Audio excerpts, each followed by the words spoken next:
Hi everyone. Today I'm going to talk about Life of Pi and give you a bit of an introduction about the book.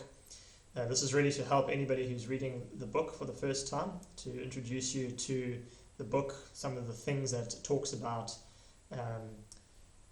some of the ideas that are present in the book. I'm going to talk about Yann Martel, the setting and so on. So let's dive right in and start off talking about Yann Martel, the author. Not all of this is important, but I think it's important to get a little bit of an idea about the author. First off, as you can see there, he was born in Spain in 1953. He moved around a lot as a child and ultimately settled in Canada, where he was to a large extent educated from a high school and at a university level. And he studied philosophy at Trent University in Canada. And I point this out because this is a philosophical novel. You can't read Life of Pi without seeing that it is a work of philosophy. Maybe it's not a philosophical treatise or anything like that, but it is a novel that deals with philosophy, and it's important to bear that in mind. We will talk about that more later though. He wrote three novels in total, plus a few other collections and short stories and collected letters and things like that. But his three novels are Self, written in 1996, Life of Pi, published in 2001, and The High Mountains of Portugal, his most recent novel, which was written in 2016. Life of Pi, I think, is the most successful of his three novels. He won the Man Booker Prize in 2002 for it. If you do not know what the Man Booker Prize is, let's just say that it is a very prestigious prize that authors would love to get their hands on. So that's Yann Martel. Let's get onto the book. This is a short introduction after all. So let's talk about genre. Why do we need to talk about genre? Well, you need to sort of have an idea about what genre a book is, because it allows you to have certain expectations as to what this book is going to do. And there's a number of things that we can point to if we look at genre. Any one book does not necessarily have one genre that it belongs to. Life of Pi, as I've already said, is a philosophical novel. It has a number of philosophical themes. It deals with philosophy through the telling of story. And if you want to get more specific, you can call it a postmodern novel, because it does come from a postmodern philosophical standpoint. And I will talk about postmodernism at a later stage. But just bear that in mind for the time being. It could also be referred to as a Bildungsroman, which is German for coming of age story. It's a story about your main character growing up, experiencing a number of things, and growing through these experiences. The form of the story itself is that it is a survival adventure. It is an adventure story. He gets on a ship, gets shipwrecked, and has to survive for a long period of time on his lifeboat and raft, and we see how he survived. It's a bit like Robinson Crusoe in that respect, but that's not the only thing it is, obviously. You need to read it as an adventure story, but if you simply stop at an adventure story and that's all you see it as, then you're missing the larger points that the author Yann Martel is making. A lot of people say that this is an allegory, and this is where I'm going to depart from, I suppose, the conventional wisdom. I don't think Life of Pi is an allegory. It has allegorical aspects to it, but it's not a straightforward allegory in the same way that you can see Animal Farm, for example, as political allegory. It does have aspects of allegory throughout the novel, but I wouldn't say that it is an allegory completely. All right, so if we put those four things together, what do we have? Well, we have a novel that deals with philosophy. It deals with ideas and a way of understanding the world around you. It's postmodern in that it takes a postmodern viewpoint. Again, if you don't know what postmodernism is, I will talk about that in a later video.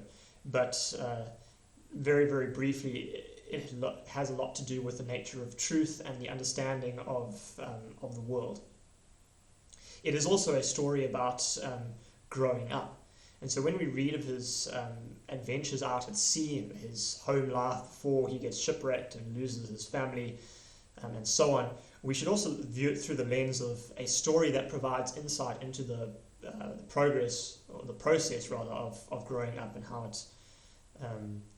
how it takes place and what it involves. Just from a very, very basic level.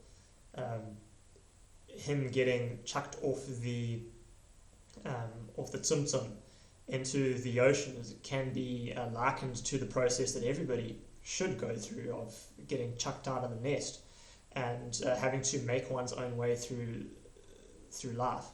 And in that sense, it is allegory, because there are moments which can be clearly viewed as being allegorical. The Meerkat Island, for example, getting thrown off the boat.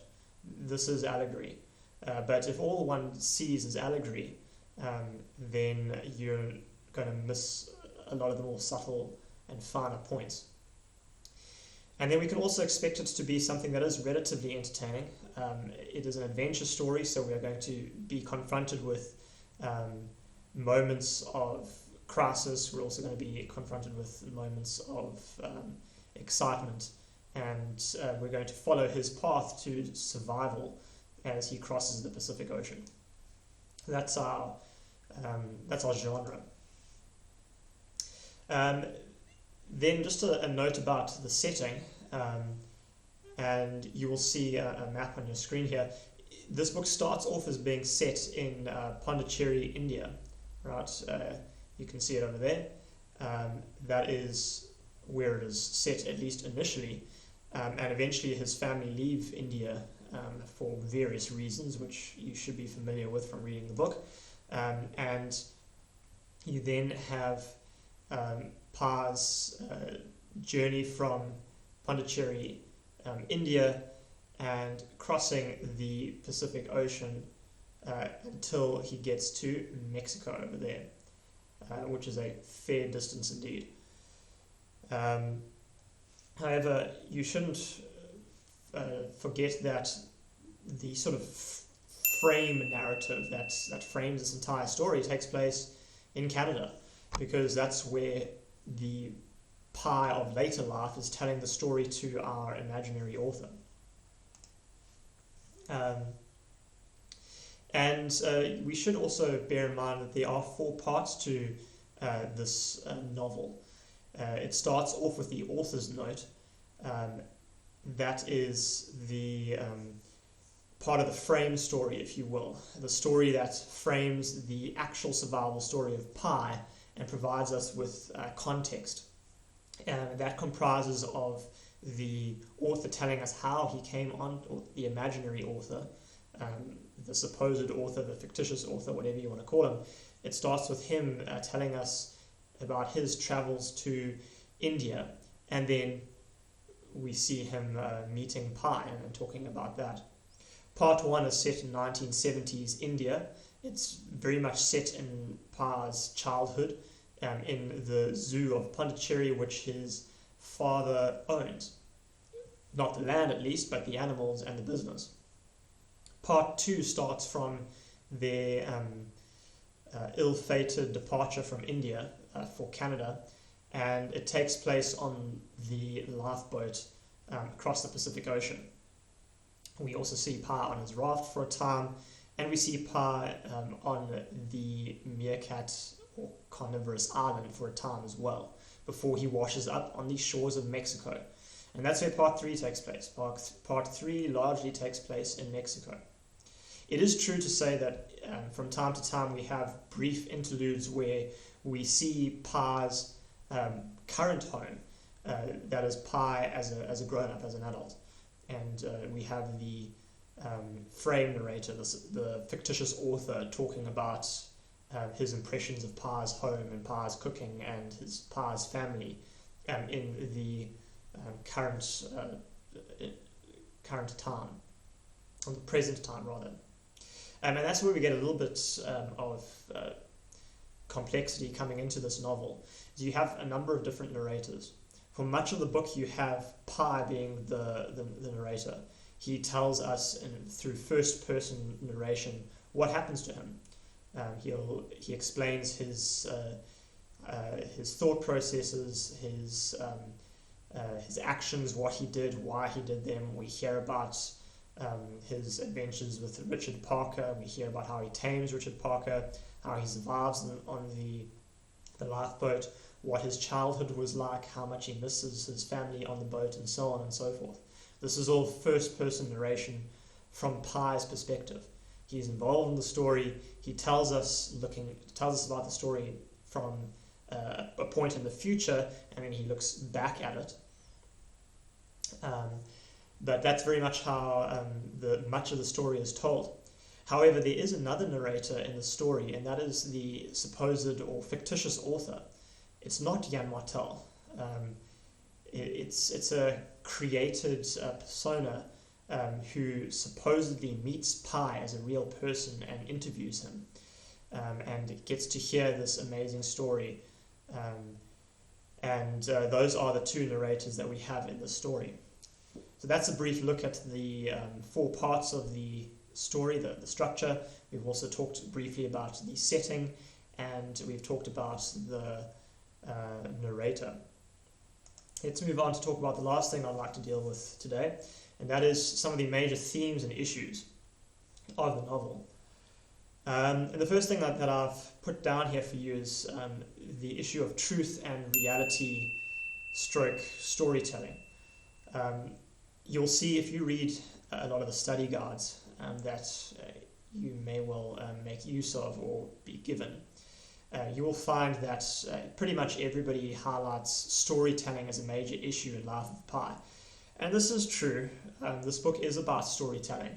On a number of occasions, Jan Martel, through his supposed author, his frame narrator, or Pi himself, makes reference to storytelling, the power of story, and how it should be and how it should be structured. But there's more to this novel about storytelling. Yes, it is a part, but there's more to it. If one is to examine this book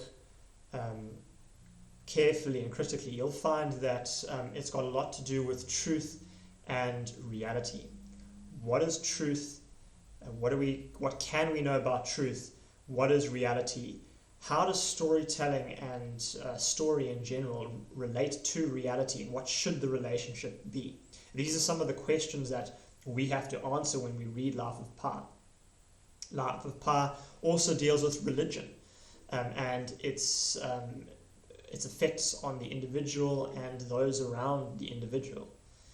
It's got a lot to do with science and religion and the interplay between the two. We'll talk about this in more depth, but it sees religion as a vital part of life. But it also sees science as a vital part of life, and these two are not mutually exclusive according to Martel and according to Pi himself. Then we see a lot about survival instincts and the will to survive. Pi's survival through trouble and hardship comes largely because of the survival instinct that is ingrained in him and everything and everybody. The will to survive is strong, and we see that as a motif that appears time and time again. Then I think you can also see life as a process of survival, life as an adventure, or life as a journey.